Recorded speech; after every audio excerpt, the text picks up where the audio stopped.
Welcome back, ladies and gentlemen. Today we're breaking down the new Warbond weapons, armor, and stratagems that came with the Illuminate update against all three factions. This has probably been the most fun drop that we've gotten, and I know that the card didn't come with the Warbond, but I couldn't light this off with anything else.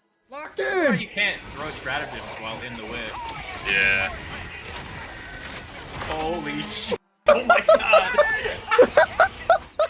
Even though I'm literally probably the worst driver ever, I probably flipped the car every single time that I've gotten into it within like 30 seconds.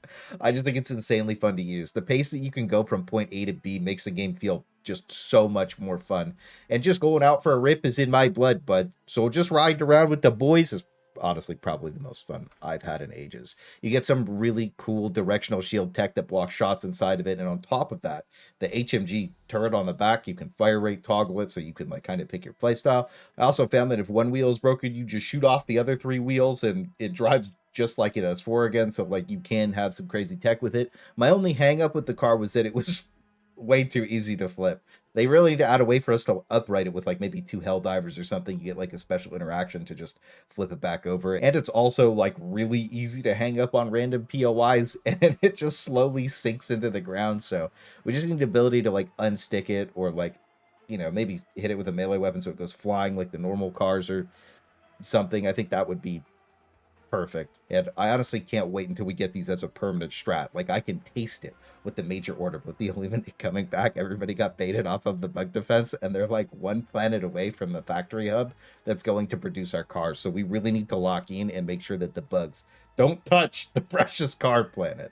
And I think the flat out best way to do that, to stop anything from going south, is going to be with the AT Emplacement. This thing is the definition of cinema. You gotta give the business. Oh my god! Bro, this thing is awesome! Ever since our very first domain expansion way back in March, I've always loved using turrets, and now that I'm even closer to a full emplacement build, I'm peaked. Every time I drop this thing, it has a crazy impact on the game, and it just feels really cool to use. On top of that, it basically just obliterates all the walkie boys if you hit them in the leg joint in one shot. So even though it like two shots to normal stickmen, it has enough AoE on top of it to just make it feel good to use in every single situation. And when you take it into the bots, you can cook off tanks in one shot. You're popping dropships out of the sky in like 2 to 3 shots, depending where you shoot them. And you're even just blasting striders off the map before they can even think about taking you out. It's only like 2 shots to the eye, but a few shots to the head regardless, like 5 to the side, whatever you need to do, you can make it happen really fast. It's like 1300 damage per shot with heavy pen at like level 6 or something, and it just cooks everything. And when we take it over to the bugs, it completely cooks breaches, letting you just AoE everything down, because it's not just a single target anti-tank, it explodes, it just nukes everything. And when something like a Bile Titan spawns, you could just blast it twice in the head, but if you're behind it or beside it, it's just going to take like 4 to 5 back shots depending on how good your aim is. You'll also just mulch chargers and impalers, so this thing just ends up being the definition of I started blasting. Now, when we talk about the directional shield, I saw a lot of people saying it's mid or bad or that they hated it, and after some testing, I'm in the boat that it's only good because of a bug. Now, this bug lets you deploy the shield while you're on an emplacement, and in this case, I think it's a bug that should become a feature because it makes emplacements feel really good to use. It removes that snap factor from them just instantly dying to some random shots, and it adds a level of gameplay that I didn't know could make the AT emplacement or HMG feel so good. All you do is take your secondary out, hop in and stim, and then just aim and start blasting, and you have that extra sense of cover. And the shield itself is very durable. The main problem with the shield is that when you get hit with it, you ragdoll with it. So on the bots, you get hit by a rocket and you're just flopping all over the place. It makes such a massive difference though when you're in that emplacement. So I don't think they should remove this interaction, and they should keep it the way that it is because it really gives you a whole new emplacement playstyle that genuinely feels amazing to play around. And you have to sacrifice a stim to make it work, and your emplacement is stuck in that spot, forcing you to have good placement anyways. So there's a bunch of negatives on top of it. Plus it eats a stratagem slot just for that build. Because honestly, without that emplacement, the directional field does feel pretty terrible to use. We already talked about the impact making you go flying, which sucks, but I will say it's cool to be able to eat a direct cannon shot from a turret. So I'm okay with a tank shot ragdolling me in my shield. I'm just not okay with rockets doing it. Also, just to say, closing the gap with this thing does feel really good, and it looks even better when you have one of the 2 new melee weapons locked in with it. The stun spear comes from the Warbond and really gives you Spartan vibes. You just start poking, and it just locks down whatever's in front of you. Even a Hulk can get stun locked by it, so you can kind of just W key at anything you want, sub a Bile Titan. I mean, you could probably poke a Bile Titan with it, but aside from that, it's just really fun to use, and it really rewards you for going for weak points. It also seems to melt through pretty much any armor that you can poke with it, so that feels really nice too.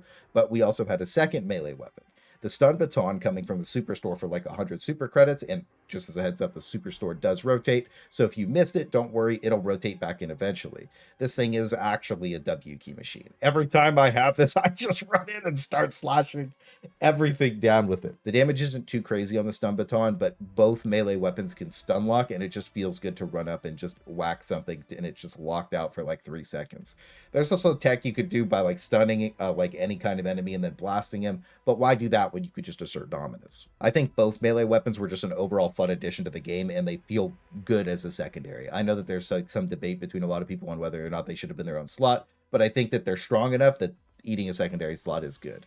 Melee is something I've been trying to sell to people for like a very long time as something that you should be doing like regularly, and this just promotes doing it in a really fun and interesting way that feels rewarding. Now, we also did get a flame turret, and I do think it's really cool, and it has some moments where it drops things like a Bile Titan, and it's hype.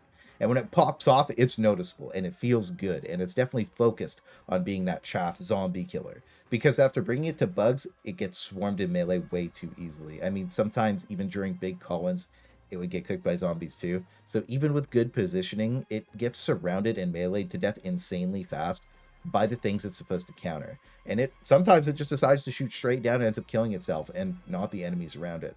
So you end up in the position where you're always forced to spam gas grenades around it just to make sure it's doing its base function consistently, where I don't need to do that unless there's heavy armor for the other chaff turrets. So I think that it needs to be fireproof and probably have the same cooldown as the machine gun sentry for it to feel better to use, because that main function that it's supposed to provide gets completely outmatched by the machine gun and the Gatling sentries, because both of them with good positioning will easily cook off the same amount of enemies, but without that extremely limited range or the buggy interaction.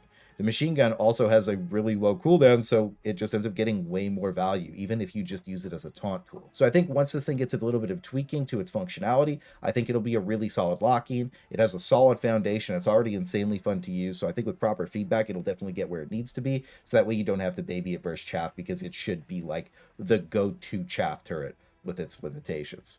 Now, we did also get a Liberator on top of the supplies as a booster, and originally I was like, that's troll. But it's actually really good. In a 4-man solo, you need other boosters. It's definitely not for that, but it had moments where it cooked off like an entire patrol of hunters. It was good at killing zombies. It blasts a lot of things really well. But what surprised me is how good it is at holding down light bot patrols. Like, it can cover you really well. So it's a very mid booster, but it works good, and it definitely gets way more value than a lot of the other boosters in the game. The turret will also last on top of that little supply thing for 2 minutes unless the supply is destroyed. You can take all 4 supplies out of it and it'll still sit on there for 2 minutes. Finally, we have to talk about the siege armor. Its passive affects every support weapon, which is probably not intended, but again, I hope they keep this bug in as a feature. I don't think they should remove it because it just makes the game feel better to play, and anything that makes the game feel better to play shouldn't really be removed. Overall, I think it just makes every primary weapon feel fluid and way more fun to use. The extra ammo helps things out, like the Scorcher, and the reload speed just makes every single weapon affected feel amazing to use. The fluidity is way more important to me than anything else, so getting that with the beefcake armor is 100% my vibe. And one other thing to note is I would still much rather take heavy explosive resistance against the bots than this because of the damage that they're still putting out. I would also be pressed to take explosive resistance against the bugs as well over this, but in general, I feel like I have something that I can switch in between now, between the two of them, and it doesn't feel like a huge fall off like it does to the other armors. And overall, I think that this entire Warbond is one of the better ones. Everything added with this patch just feels cool and thematic to use, which is a massive step in the right direction from what we've been getting in the past. And that should be everything about my final review for the Urban Legends update. I think that this is one of the better and more fun Warbonds that they've added to the game, so let's just hope they don't nerf all the fun, silly interactions, because I think a lot of bugs should become features when they make the game this fun. So I want to thank you for watching the video. I hope you have amazing holidays, and I wish you the best of luck out there.